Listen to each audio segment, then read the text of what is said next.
जाएंगे इंदौर पिपलियाना फ्लाईओवर के साथ इंटरनेशनल कार्गो टर्मिनल की देंगे सौगात उद्योगपतियों से भी करने की बात। भोपाल में वैक्सीन ट्रायल में फर्जीवाड़ा, पीपुल्स अस्पताल पर आरोपों बस्तियों से लोगों को पैसे देकर लाए, धोखे में रखकर लगाया वैक्सीन का टीका। कोरिया के जलप्रपात में डूबने से युवक की मौत, दूसरे दिन रेस्क्यू किया शव, दोस्तों के साथ पिकनिक मनाने आया था युवक।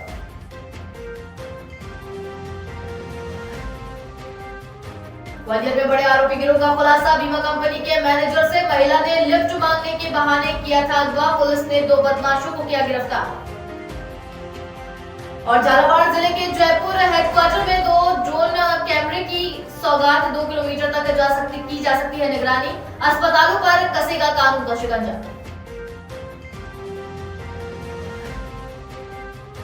नमस्कार, बहुत स्वागत है आपका संवाद न्यूज में। मैं हूं आपके साथ अंशुल शर्मा। बढ़ते हैं खबरों में आगे। राजधानी भोपाल में पूर्व कैबिनेट मंत्री पीसी शर्मा का बयान सामने आया है। उन्होंने सीएम शिवराज की मंत्रियों के साथ गुप्त बैठक के बारे में कहा कि अधिकारियों से जब बात करते हैं तो खुले में बात करते हैं, लेकिन मंत्रियों से गुप्त में बात करते हैं। कैसी भी बैठक करो, लेकिन जनता को डीजल पेट्रोल में राहत तो दो। नगर निगम पैसे जमा नहीं कर रही है, स्ट्रीट लाइटें बंद हैं और ठेकेदारों के पेमेंट नहीं मिल रहे हैं। उन्होंने कहा कि जनता को राहत मिले, इस पर बैठक कब होगी। उन्होंने कहा कि जैसे ग्वालियर में नगर निगम अधिकारियों पर कार्रवाई हुई है, वैसे ही कार्रवाई यहाँ भी होनी चाहिए। इसके साथ ही साध्वी प्रज्ञा द्वारा कांग्रेस पर लगाए गए आरोपों पर भी कहा कि इसमें कांग्रेस की वजह नहीं है, बल्कि उन्होंने जो लोगों को तकलीफ पहुंचाई है उसके कारण है। इसके साथ ही उन्होंने बताया कि आगामी 20 तारीख को कांग्रेस सम्मेलन और आंदोलन करेगी। नगर निगम कार्यालय के सामने धरने पे बैठ रही है हमारी भोपाल की कांग्रेस, सभी पूर्व पार्षद, सभी नेतागण कि भाई आप बिजली के बिल अदा नहीं कर रहे हो। ये लूरा कुश्ती चल रही है एमपीवी में और नगर निगम में, दोनों मुख्यमंत्री शिवराज जी के अंडर में आते हैं। नगर निगम पैसा जमा नहीं कर रही है, एमपीवी ने लाइन काट दी, अंधेरा हो रहा है, चोरी हो रही है। भाई कौन जिम्मेदार है इसके लिए? और दूसरी तरफ बिजली के जो बिल है, जैसा बिजली मंत्री, ऊर्जा मंत्री प्रद्युम्न तोमर गए थे भीमनगर में, जो 13,500 का बिल 214 का हो गया वहां, तो उन्होंने अधिकारियों के खिलाफ कोई कार्रवाई नहीं की। तो ऐसे ही इसी अनुपात में 13,500 का 214 तो 20,000 का कितना, 10,000 का कितना, उस अनुपात में ये बिजली के बिल रेगुलाइज करे एमपीवी, ये मंत्री तोमर जी, ये मेरा उनसे निवेदन है। और नगर निगम भोपाल जो विकास काम नहीं कर रही है, ठेकेदारों को पेमेंट नहीं कर रही है और बिजली के बिल जमा नहीं कर पा रही है, उस पर वैसे ही कार्रवाई होना चाहिए जैसे ग्वालियर नगर निगम में हुई है। ये मैं मुख्यमंत्री जी से कहना चाहता हूँ। राजधानी भोपाल में सांसद प्रज्ञा सिंह ठाकुर एनआईए कोर्ट में पेशी के दौरान उपस्थित हुए। उन्होंने दूसरे पक्ष की अनुपस्थिति के चलते सुनवाई टल गई है, जिस दौरान साध्वी ने कहा कि मेरी तकलीफों के पीछे कांग्रेस से ही जिम्मेदार है। कांग्रेस मुझे मारना चाहती है, लेकिन मैं हर बार ठीक होकर कोर्ट में उपस्थित हो जाती हूँ। मैं हर सुनवाई में अदालत में आती हूँ। और उन्होंने बताया कि मेरे स्वास्थ्य ठीक नहीं होने के कारण मैं उपस्थित नहीं हो पाई थी। मैं सच्ची देशभक्त हूँ, मुझे अपने संविधान पर पूरा भरोसा है। आपको बता दें, प्रज्ञा सिंह ठाकुर सीहोर लोकसभा क्षेत्र से सांसद हैं, जिन्हें आतंकी आरोपों के लिए गिरफ्तार किया गया था। बार बार आपको बुलाता है। आप पिछली डेट देखिए, मैं आई हूँ और जो पिछली डेट थी, ठीक इसके पहले वाली डेट थी, उस समय मैं एम्स में एडमिट थी। मैं ट्रीटमेंट ले रही हूँ, मुझे कई तकलीफ़ें हैं, जो कांग्रेस की देन है उससे मैं ठीक हो रही हूँ। जो वो चाहते हैं कि मुझे मार देना चाहिए तो वो मार नहीं पा रहे हैं। मैं स्वस्थ होकर फिर से आती हूँ कोर्ट में। आज भी मैंने कहा मैं नियम का पालन करती हूँ, सिद्धांतों की पक्की हूँ, नियम की पक्की हूँ। संविधान हमारा है, उसका मैं पालन करती हूँ और करूँगी, क्योंकि मैं देशभक्त हूँ और हमारे संविधान है, हमारा कानून है, हम उसका पालन करते हैं। प्रज्ञा जी, आरोप तो कोई भी लगा दे, किसी पे भी लगा दे, कुछ भी लगा दे, लेकिन सत्य क्या है उसको अवश्य जानना चाहिए। प्रज्ञा जी, तमाम नेता जो है वो जिले में रेत खदानें बंद होने से रेत के दाम बढ़ गए हैं। खदानों से चोरी छिपे निकल रही रेत के व्यापारी मनमाने दाम वसूल रहे हैं। सीजन में 25 से 27 रुपए फीट बिकने वाली रेत वर्तमान में 52 से 60 रुपए फीट बिक रही है। उधर जिले की खदानें नीलाम करने के बाद भी सरकार समय से खनन शुरू नहीं कर पाई है, जिसका फायदा बिचौलिए उठा रहे हैं। लगातार कार्रवाई के बाद भी माफिया रेत का अवैध कारोबार करना बंद नहीं कर रहा है। आपको बता दें, तवा नदी के बरोड़ा, पवारखेड़ा और चपलासर में पोकलेन से अवैध रेत निकाली जा रही है। इन रेत खदानों को ठेकेदार सीटीओ मिलने के बाद शुरू की गई कार्रवाई करेगा, जिसे जिले में सभी खदानें शुरू नहीं होने से 1000 से ज्यादा मजदूर बेरोजगार बैठे हैं। मजदूरों ने बताया कि उनके पास रोजगार नहीं होने के कारण परेशानी हो रही है, बोनस भी नहीं दिया जा रहा है। देश भर में कोविड-19 के चलते शिक्षण संस्थान लंबे समय तक बंद रहे। ये देश के इतिहास में पहली बार हुआ है। इस गंभीर बीमारी के तहत कई प्रकार की गाइडलाइन शिक्षण संस्थाओं के लिए बनाई गई है। ऐसे ही कई मुद्दों पर संवाद न्यूज ब्यूरो चीफ ने नवांकुर विद्यापीठ के संचालक से खास बातचीत की। देखिए ये एक्सक्लूसिव इंटरव्यू। हम इस समय शहर के प्रतिष्ठित विद्यालय नवांकुर विद्यापीठ में खड़े हैं और कोरोना काल में जिस प्रकार से शिक्षण संस्थाएं प्रभावित हुई हैं, तो कई मुद्दों को लेकर संवाद न्यूज द्वारा 1 to 1 जो बातचीत की जा रही शिक्षण संस्थाओं के जो प्रमुख हैं प्रिंसिपल, उनसे हम सर से जानना चाहेंगे कि कोरोना काल में किस प्रकार से विद्यालय प्रभावित रहा, शिक्षण संस्थाओं को क्या क्या परेशानियों का सामना करना पड़ा, तो बताइए आप। जी हाँ, कोविड-19 के आते ही शिक्षा के क्षेत्र में बड़ी बाधा उत्पन्न हुई और उसका सामना हमारे विद्यालय को भी करना पड़ा। लेकिन अप्रैल माह से हम लोग सजग हो गए थे और हमने 250 वीडियो लेसन्स बना करके बच्चों को यूट्यूब चैनल के माध्यम से दिए हैं। बच्चे उसके माध्यम से सीख रहे हैं। लेकिन समस्या ये है कि कई बच्चों के पास अभी भी मोबाइल नहीं है, डेटा रिचार्ज करने के लिए उनके पास पैसे नहीं हैं, मध्यम वर्ग के अभिभावक हैं, वो उसको वहन नहीं कर पा रहे हैं। अभी हमने ये अनुभव किया है कि हमारे विद्यालय के कुल बच्चों में से 60% बच्चे ही ऐसे हैं जो इस ऑनलाइन एजुकेशन का लाभ ले पा रहे हैं या उसे सीख पा रहे हैं, पढ़ पा रहे हैं। निसंदेह कोविड-19 की समस्या से बच्चों की शिक्षा प्रभावित हुई है। दूसरा देखने में आ रहा है कि प्राइवेट शिक्षण संस्थाओं में कई प्रकार की समस्याएं थी, जिसको लेकर सरकार के पास ये पदाधिकारी गए थे। तो किस प्रकार की समस्या सबसे मेन थी जिस प्रकार ये सरकार तक जाना पड़ा? सबसे बड़ी समस्या हमारे लिए ये है कि सभी संस्थाएं बच्चों के द्वारा दी जाने वाली फीस से संचालित होती हैं। जैसे ही लॉकडाउन हुआ, संस्थाएं बंद हुई, विद्यालय में कोई फीस नहीं आई, जिसके कारण वहाँ काम करने वाले कर्मचारी, वहाँ काम करने वाले शिक्षकगण, उन सबका वेतन बाधित हुआ। और वर्तमान में स्थिति ये है कि हमारे शहर की कई संस्थाएं तो ऐसी हैं जहाँ पर वो अभी अप्रैल माह से लेकर अभी तक शिक्षकों को वेतन नहीं दे पा रहे हैं। ऐसे में हमारे अभिभावकों से अपील है कि जैसा कि उच्च न्यायालय ने निर्देश दिया है कि हम ट्यूशन फीस दें विद्यालय में, ताकि विद्यालय चलते रहें और ऑनलाइन सीखने सिखाने की प्रक्रिया आगे बढ़ती रहे। दूसरी, वर्तमान में अभी गाइडलाइन बनाई गई है, स्कूल संचालित किए जा रहे हैं, तो आपके यहाँ पर किस प्रकार से इसको फॉलो किया जा रहा है अभी वर्तमान परिस्थिति में? अभी हाल में आदेश आए हैं, हाई स्कूल और हायर सेकेंडरी कक्षाएं चलाई जा रही हैं। 10वीं और 12वीं की परिषदों की बोर्ड की क्लास होती है, इसलिए उनकी कक्षाएं नियमित लगाई जा रही हैं और कक्षा 9 और 11 के बच्चों को अल्टरनेट बुलाया जा रहा है। हम यहाँ पर ये ध्यान रखते हैं कि जो भी बच्चा विद्यालय में आए उसके हाथ सैनिटाइज हों, मास्क लगाकर आए, 6 फीट की दूरी बनाकर रखें और इसी प्रकार से हमने कक्षों में बैठने की व्यवस्था की है। और हम कोविड-19 के अंतर्गत जो भी गाइडलाइन है उनका पूरी तरह से पालन करने का प्रयास कर रहे हैं। तो ये थे हमारे साथ नवांकुर विद्यापीठ के प्रिंसिपल शैलेंद्र दीक्षित जी, इनके द्वारा पूरी जो जानकारी दी गई है। तो इस प्रकार से कई समस्याओं से जूझते हुए शिक्षण संस्था को संचालित किया जा रहा है, कई परेशानियां आ रही हैं, लेकिन बात यहाँ भविष्य की है, बच्चों के भविष्य की है, इसलिए स्कूल संचालित करना भी जरूरी है। संवाद न्यूज के लिए गंजवासल विजय रघुवंशी की रिपोर्ट। झालावाड़ जिले को जयपुर हेडक्वार्टर द्वारा अपराधों की रोकथाम, अपराधों पर कानून का शिकंजा कसने और उपद्रवों को रोकने के लिए सौगात दी गई, जिसका गंगधार सर्किल के चौमहला कस्बे के आइस फैक्ट्री मैदान में जिला पुलिस मुख्यालय की टीम द्वारा ट्रायल कर मैप डाउन और फ्लर्ट लेने का कार्य किया गया। आपको बता दें कि पुलिस मुख्यालय से आए हेड कांस्टेबल भागचंद ने बताया कि हेड मुख्यालय से मिले ड्रोन कैमरे द्वारा मैप डाउनलोडिंग और फ्लर्ट लेने को गंगधार सर्किल के चौमहला कस्बे में ट्रायल किया गया, जिसमें गंगधार सर्किल से जुड़े थाना क्षेत्रों का मैप डाउनलोड और फ्लर्ट लिया गया। इसके साथ ही बताया गया कि फिलहाल ये सर्कल हेड पर ट्रायल किया गया, लेकिन आगे भी सभी थाना मुख्यालय पर किया जाता है। इसके साथ ही बताया कि ड्रोन कैमरे से लगभग 2 किलोमीटर के एरिया में निगरानी रखी जा सकती है, जो पुलिस को अपराधों की रोकथाम में काफी मदद कर सकता है। ये अपने को PHQ जयपुर से सभी जिलों में ड्रोन कैमरे लगे हुए, तो अपने झालावाड़ को भी मिला ड्रोन कैमरा, तो उसमें यहाँ का मैप डाउनलोडिंग व फ्लैट लेने के संबंध में इसके मुख्य कार्य क्या होगा?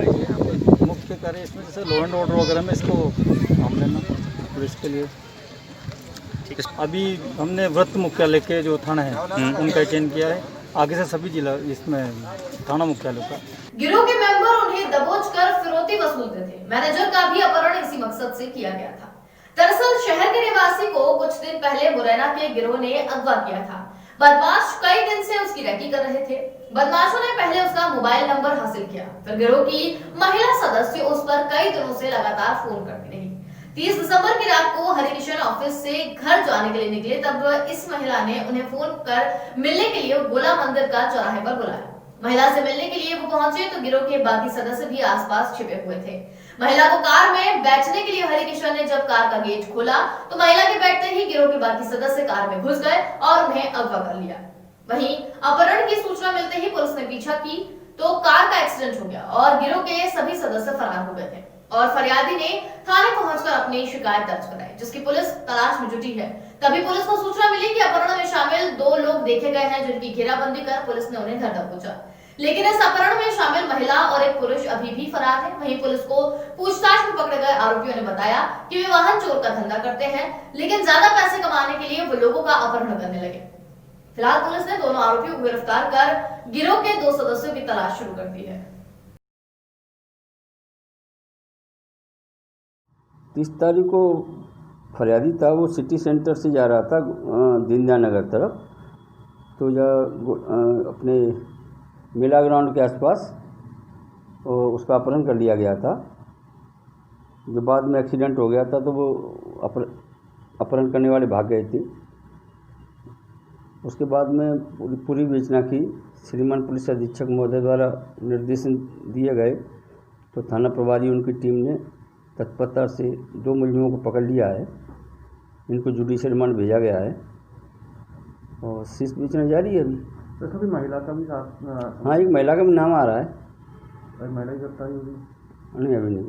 तो इसमें पूरी मतलब कहानी क्या सामने आई थी? इन्होंने पूछताछ में क्या मतलब किस तरह के अपहरण करते थे, क्या पूरे मामले?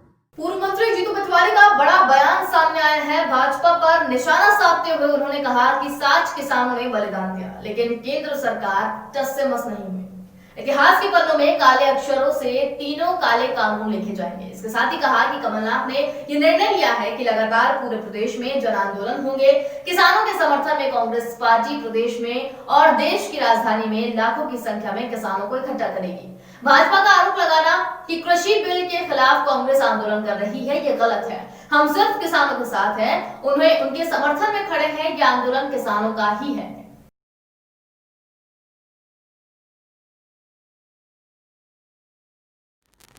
पूरे देश में किसान आंदोलन, किसानों का दर्द, किसानों की समस्या, किसानों की वेदना लगातार कड़कती ठंड में 60 के लगभग किसानों ने अपना बलिदान देने के बाद भारतीय जनता पार्टी के सामने गुहार लगाई। नरेंद्र मोदी जी को बार बार प्रार्थना की कि किसानों का 3 काले कानून रद्द होने चाहिए। एक मुख्यमंत्री नरेंद्र मोदी जिन कानून का विरोध करते थे, एक प्रधानमंत्री नरेंद्र मोदी टस से मच नहीं हो रहे हैं। और नीति कौन सी? थकाओ और भगाओ, जो किसानों को लगातार 15-15 दिन, 10-10 दिन, 1 महीने में पहली मीटिंग और किसानों के धैर्य की परीक्षा। मैं मानता हूँ ये अन्न उगाने वाला किसान, जन्म देने वाला भगवान एक जगह होते हैं, एक स्थान पे होते हैं। जीवन को चलाने की ऊर्जा देना उस अन्न से, उस अनाज से होती है जिसको किसान पैदा करते हैं। और उसके साथ इस तरीके का अन्याय, इस देश की सरकार की हठधर्मिता और नरेंद्र मोदी जी के 3 काले कानून इतिहास के पन्नों में काले अक्षरों में लिखे जाएंगे। मुख्य कार्यपालन अधिकारी गिरिराज दुबे ग्राम पंचायत बरौन कला पहुंचे और चौपाल लगाकर ग्रामीणों की समस्याएं सुनी। इतना ही नहीं, उनका मौके पर समाधान भी किया और समाधान करने के निर्देश भी दिए। आपको बता दें कि इस चौपाल में ग्रामीणों ने अपनी समस्याएं सुनाई। खाद, राशन सामग्री से लेकर भी जनता से फीडबैक लिया और शासन द्वारा चलाई जा रही अनेक योजनाओं के बारे में भी चर्चा की। वहीं ग्रामीणों ने प्रमुख समस्या लाइट की बताई, जिस पर उन्होंने मौके पर ही विद्युत विभाग से संबंधित अधिकारी से फोन पर चर्चा की। आपको बता दें कि जनपद सीईओ गिरिराज दुबे लगातार ग्रामीण इलाकों का भ्रमण कर शासन द्वारा चलाई जा रही योजना का जनता से खुद रूबरू होकर चौपाल लगाकर फीडबैक ले रहे हैं और उनकी समस्याएं भी सुन रहे हैं और समस्याओं का मौका पर निराकरण भी कर रहे हैं। इस अवसर पर उनके साथ खंड पंचायत अधिकारी मधुसूदन तिवारी और ग्राम पंचायत बरौन कला सचिव विश्वामित्र शर्मा, सहायक सचिव दीपक राज विश्वकर्मा मुख्य रूप से उपस्थित रहे। शहर में अतिक्रमण विरोधी मुहिम लगातार जारी है। आपको बता दें, पुरानी हाउसिंग बोर्ड रोड पर बनी दुकानों को क्रेन मशीन तोड़ती हुई नजर आ रही है। वहीं नगर पालिका कॉम्प्लेक्स के ठीक सामने बनी दुकानों पर नगर पालिका का बुलडोजर भी चलाया जा चुका है।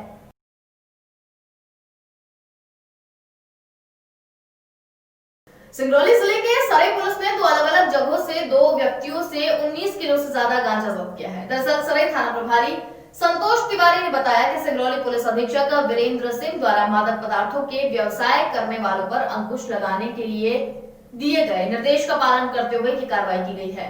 वहीं थाना प्रभारी ने बताया कि मुखबिर की सूचना पर दोनों आरोपी को गिरफ्तार किया गया है। इन दोनों गांजा कारोबारियों की लगातार शिकायत प्राप्त हो रही थी। एक आरोपी से 10 किलो गांजा जब्त किया गया है, दूसरा आरोपी 9 किलो 200 ग्राम गांजा जब्त किया है, जो माड़ा थाना क्षेत्र के गांव में बेचने की फिराक में था। जब दोनों की जांच पड़ताल की गई तब पता चला कि दोनों गांजा कारोबारी एक दूसरे से कनेक्ट हैं।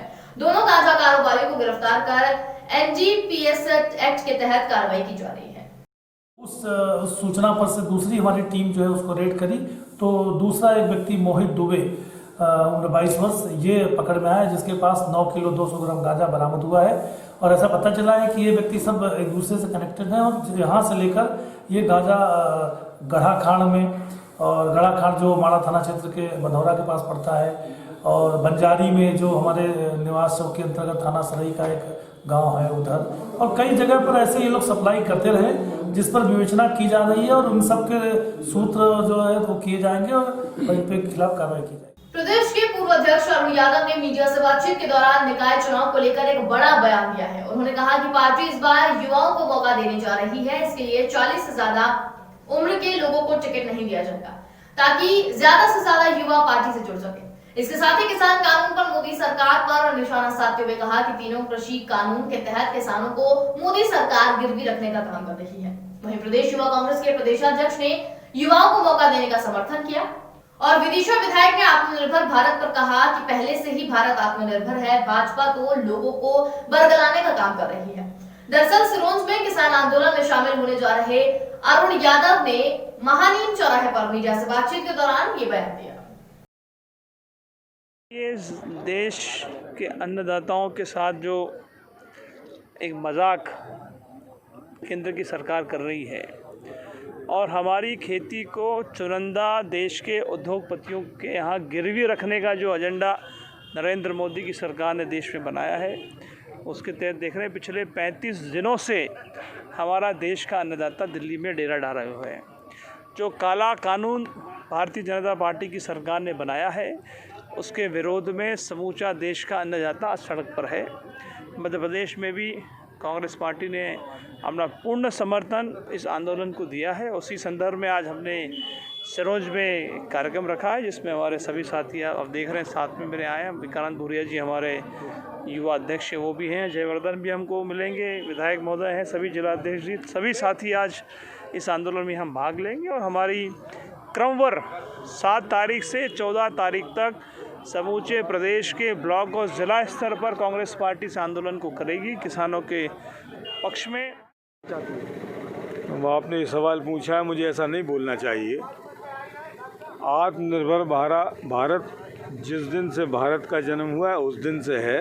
ये भावनात्मक रूप से चलने के लिए आत्मनिर्भर कहना ये बेईमानी है सरकार की। कौन व्यक्ति आत्मनिर्भर नहीं है इस हिंदुस्तान में, और कब से नहीं है? हमने जब से देश आज़ाद हुआ है हमारा प्रत्येक नागरिक आत्मनिर्भर है। ये झूठी बातें करके जनता को बरगलाने का प्रयास है। ग्वालियर में सड़कों पर दौड़ रहे वाहनों से निकलने वाले धुएं को लेकर 3 विभागों के अधिकारियों ने एक साथ कार्रवाई की। आपको बता दें कि 3 दर्जन से अधिक वाहनों से निकलने वाले धुएं की जांच करने पर 1 दर्जन से अधिक वाहन फेल पाए गए, जिनके खिलाफ चालान काटकर कार्रवाई की गई। दरअसल शहर के फूलबाग चौराहे पर प्रदूषण विभाग, परिवहन विभाग और यातायात पुलिस ने संयुक्त कार्रवाई कर सड़कों पर दौड़ रहे वाहनों से निकलने वाले धुएं को लेकर 36 वाहनों की चेकिंग की गई। इन वाहनों के कागजात को देखने के बाद कार्रवाई करने के लिए यातायात पुलिस को सुपुर्द कर दिया गया, जहां यातायात पुलिस ने ज्यादा धुआं निकलने वाले वाहनों को 3-3 हजार रुपए के चालान काटे। इसके साथ ही चेतावनी दी कि इन वाहनों को जल्द से जल्द ठीक कराया जाए, नहीं तो वाहन मालिकों के खिलाफ सख्त कार्रवाई की जाएगी।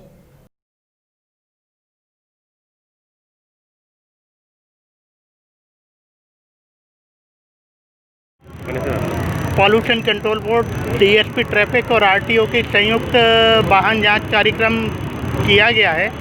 इसमें लगभग 36 वाहनों की जांच की गई है। सभी तरह के वाहन थे जिसमें से 13 वाहन मानक सीमा से अधिक उत्सर्जन करते पाए गए। उनके विरुद्ध डीएसपी ट्रैफिक और आरटीओ के द्वारा चालानी कार्रवाई या विधि संगत जो भी कार्रवाई होगी वो कार्रवाई की जाए। लगभग कितनी गाड़ी फेल हुई है? 13 गाड़ियाँ फेल। ब्रदर कलेक्टर साहब और एसपी साहब के आदेश से पॉल्यूशन विभाग, आरटीओ और ट्रैफिक पुलिस की संयुक्त मुहिम के दौरान आज प्रदूषण चेकिंग की जा रही थी, जिसके तहत हम लोगों ने आज 36 गाड़ियों का पॉल्यूशन चेक किया, जिसमें से 13 गाड़ियाँ अनफिट पाई गई हैं। उन 13 गाड़ियों के चालान बनाए जा रहे हैं। अगर कोई नगद यहाँ चालान भरेगा तो 3000 रुपये फाइन होगा या कोर्ट में जाके भर सकता है। और आरटीओ साहब द्वारा भी इनकी सूची अपने पास रख ली गई है। ये 13 गाड़ियों के इनके द्वारा फिटनेस निरस्त करने की कार्रवाई की जाएगी और फिर ये गाड़ियाँ जब बिल्कुल फिट घोषित हो जाएंगी या इनमें गाड़ियों में काम हो जाएगा तो इनको पुनः फिटनेस उनके द्वारा जारी की जाएगी। चालान हो चुके हैं? अभी 13 गाड़ियों के चालान हुए, 36 गाड़ियाँ चेक की गई थी, इसमें 13 गाड़ी अनफिट पाई गई।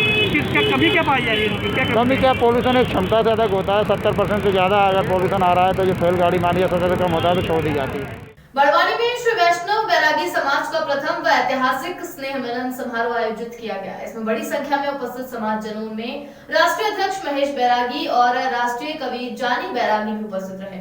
इस भव्य समारोह में जाने माने कवि जानी बैरागी ने अपनी रचनाओं से समा बांध दिया, तो वहीं आचार्य गोपाल बैरागी ने अपने श्री वचनों के माध्यम से समाज को अपने दायित्व के प्रति कार्य करने के लिए भी प्रेरित किया। तो वहीं राष्ट्रीय अध्यक्ष महेश बैरागी ने मंच पर स्थान न ग्रहण करते हुए समाज बंधुओं के साथ कंधे से कंधा मिलाकर सामाजिक उत्थान में अपनी भूमिका सुनिश्चित करने का संदेश दिया। शासन में अगर देखेंगे तो वहाँ पर भी आपका बैरागी नाम लिखा हुआ है, तो नाम अपना छुपाने की जरूरत नहीं है, क्योंकि बंदा बैरागी जब था तो हम उसको कह सकते थे। बाल कवि बैरागी के साथ भी मैंने मंच साझा किया, उन्होंने भी अपने बैरागी कभी छोड़ा नहीं और जानी बैरागी तो हमेशा बैरागी बोलता रहता है। कोरिया जिले के सोनहत ब्लॉक के गौरघाट जलप्रपात में पिकनिक मनाने आए युवक की डूबने से मौत हो गई। वहीं शव को खोजने में रेस्क्यू टीम को सोमवार शाम तक कामयाबी नहीं मिल पाई थी। शव को ढूंढने में देर होने से परिजनों ने प्रशासन से कोरबा के गोताखोरों को बुलाकर शव को जल्द निकालने के लिए प्रशासन से मांग की। वहीं विधायक गुलाब कमरू ने मामले की कलेक्टर से पूरी जानकारी लेकर कोरबा के गोताखोरों को बुलाया और शव को निकालने के लिए निर्देश दिए। आपको बता दें कि ग्राम पटना के निवासी अभय पांडे अपने साथियों के साथ रविवार को गौरघाट जलप्रपात में पिकनिक मनाने आया था। इस दौरान जलप्रपात के पास ही वो फुटबॉल खेल रहा था कि फुटबॉल पानी में चली गई, जिसे वो निकालने के लिए गया और वहां डूब गया। वहीं घटना के तीसरे दिन बिलासपुर और बांगो की संयुक्त प्रयास से गौरघाट में डूबे व्यक्ति का शव बाहर निकाला गया। वहीं मौके पर संसदीय सचिव अंबिका सिंह देव उपस्थित रहे। इससे पहले पूर्व कैबिनेट मंत्री भैयालाल रजवाड़े ने घटनास्थल और मौके पर पहुंचकर घटना की जानकारी ली थी। साथ ही बैकुंठपुर वर्तमान विधायिका अंबिका सिंह देव भी लगातार गौरघाट में हुए घटना की जानकारी लेकर शव को जल्द से जल्द रिकवर करने के लिए प्रशासन को अलर्ट करती रही। और फिलहाल के लिए इस बुलेटिन में इतना ही। देखते रहिए संवाद न्यूज। मुझे दीजिए इजाजत। नमस्कार।